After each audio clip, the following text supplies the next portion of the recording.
그 다음 넘어가서 동기 파트에서 점포 방문 동기라는 게 있어요. 자, 온라인 쇼핑몰, 홈쇼핑 이렇게 우리가 그냥 앉아서 전화라고 하기만 하면 클릭만 하면 되는 이런 편한 시대에 살고 있는데도 소비자가 굳이 오프라인의 매장을 직접 가가지고 쇼핑을 하는 이유가 무엇일까라는 거예요. 자, 온라인 쇼핑, 홈쇼핑 편하잖아요.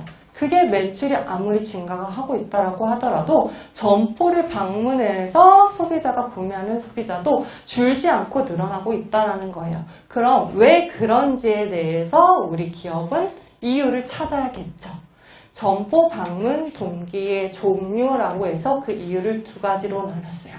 개인적인 동기와 사회적인 동기라고 나눴는데 첫 번째 개인적 동기라고 해서 사회적 역할 수행이라는 거예요. 자, 예를 들면 주부들은, 엄마들은 밥을 해줘야 돼요. 밥을 해주기 위해서는 반찬을 사려고도 해야 되고 요리를 해야 하니까 마트를 가가지고 장을 봐요. 주부들처럼 마트 가가지고 주부의 역할을 수행하기 위해서 가는 것도 있고, 학생들도 문방구 같은 것도 학생으로서의 역할을 수행하기 위해 직접 가는 것도 있고, 이렇게 각자의 사회적 역할을 수행하기 위해서도 방문을 한다라는 거. 그리고 두 번째, 기분 전환의 추구라고 해서, 자, 오늘 집에 갔는데 왠지 오늘 와이프 기분이 꿀꿀해 보여요. 그럼 어때요? 나가서 쇼핑할래? 나가서 뭐 하나 사줄까? 라고 하면 좀 풀려요. 그쵸?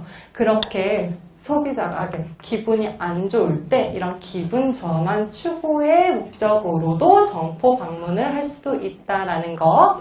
그리고 세 번째, 욕구 불만을 해소하기 위해도 간다라는 건데, 자, 한 달 우리 월급쟁이들은 한 달 내내 스트레스 받다가 월급날 어때요? 아빠가 맛있는 거 사줄게, 외식하자 이러잖아요. 그 한 달 동안 받은 스트레스를 그날 풀어요. 그렇죠? 그러한 욕구 불만을 해소하기 위해서도 점포 방문을 하는 거고요. 네 번째는 그냥 눈으로 가가지고 요즘 트렌드가 무엇인지, 요즘 새로운 게 뭐가 있는지를 보기 위해서도 나가고, 다섯 번째는 신기하게도 많은 여성분들은 그냥 백화점 가서 사는 것 없이 돌아다니면서 운동 겸 아이 쇼핑을 해요. 이상하죠? 근데 많이들 그래요. 그런 것들이 신체적 활동인 이유로 가는 거고, 마지막으로는 온라인에서 쇼핑을 하게 되면 우리가 직접 입어보고 사는 게 아니에요. 홈쇼핑에서 쇼핑을 하게 돼도 직접 만져볼 수가 없어요. 하지만 점포에 가게 되면 어때요? 사이즈를 내가 맞는지 입어볼 수도 있고, 소재가 어떤지 볼 수도 있고, 냄새도 맡을 수 있고, 모든 감각적인 자극 활동이 가능하다라는 거예요. 자, 이유가 굉장히 쉬워요. 그쵸?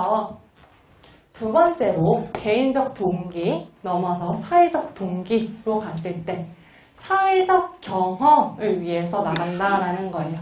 그냥 집에만 있으면 바보가 되니 나가서 사람들이 어떻게 다니는지 눈도 보고 사람을 사귀기도 하고, 이러한 목적으로 나간다고 하고요. 두 번째는 동호인과의 의사소통이라고 해서, 내가 만약에 낚시 매니아예요. 그러면 낚시 그런 판매점을 가면 나랑 비슷한 취미를 갖고 있는 사람이 수두룩 빽빽 거예요. 그럼 가서 괜히 말들 보면서 새로운 정보도 얻을 수 있고, 나와 소통을 할 수도 있고, 그래서 동호인과의 의사소통을 위해서도 점포를 방문하고, 동료 집단과의 일체라는 거는요, 학생들은 학생들끼리 모여가지고 또 나가가지고 쇼핑을 하고요. 주부들은 또 주부들끼리 모여가지고 또 쇼핑을 하고, 남자들은 남자들끼리 가가지고 또 뭘 사러 가고, 이렇게 자기들 내 집단과의 일체감을 느끼기 위해서도 점포 방문을 한다라는 거. 네 번째, 자신의 지위와 권위를 추구하기 위해. 자, 우리가 매장을 가면 어때요? 옆에 판매원이 와가지고 뭐 필요한 거 있으세요? 뭘 불편한 거 없으세요? 라고 해가지고 계속 물어보잖아요. 이거 어떠세요? 이렇게 해드릴까요? 이렇게 자신의 지위와 나의 권위를 추구하기 위해서 돈을 쓰면서. 그리고 마지막으로는 가격 흥정의 즐거움이라고 했는데 온라인 쇼핑 아니면 홈쇼핑 이건 다 정찰제예요. 하지만 직접 점포를 방문하면 1,000원이라도 깎아주세요 라고 말은 할 수 있는 거잖아요. 그렇기 때문에 또 점포 방문을 한다라고 해서 사회적 동기의 5가지 이유를 살펴보았습니다. 와, 딱 이런 걸 문제라고 내나 싶은데 2015년도에 10점짜리 문제로 점포 방문 동기를 묻는 문제가 출제되었어요. 보너스 문제예요. 그쵸? 이해 보너스 문제가 나타난 거고 가령 내가 점포 방문 동기를 공부하지 않았다 하더라도 선생님들이 예를 들어가지고 충분히 설명할 수 있는 부분이에요. 그쵸? 내가 왜 쇼핑을 하지? 내가 왜 직접 가게를 가지? 라고 해서 나의 예시를 들어가면서 써도 문제가 없다는 거예요. 정해져 있는 틀이, 정답이 정해져 있는 게 아니라 여기에 플러스 알파로 다른 이유가 있다면 충분히 써도 되는 문제다라고 보시면 돼요. 이해가 되셨을까요? 네. 자, 그렇기 때문에 마지막으로 이렇게 점포 방문을 하는 동기가 개인적 요인과 사회적 동기 이렇게 됐는데 그렇기 때문에 마케터가 왜 이것을 잘 이해하고 있어야 하냐라고 보면 아까 말씀드린 것처럼 쇼핑이 굉장히 편해졌어요. 근데도 불구하고 소비자는 점포를 방문해요. 그럼 소비자는 단순히 제품을 구매하는 것만 위해서 쇼핑을 하는 게 아니라는 거예요.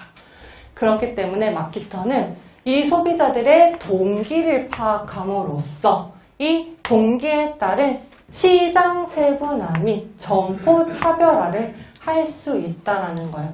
나의 타겟 소비자가 왜 어떤 이유로 쇼핑을 하는지의 동기를 파악하게 되면 우리가 타겟 소비자를 위한 시장 세분화와 점포 차별화를 할 수 있다는 거예요.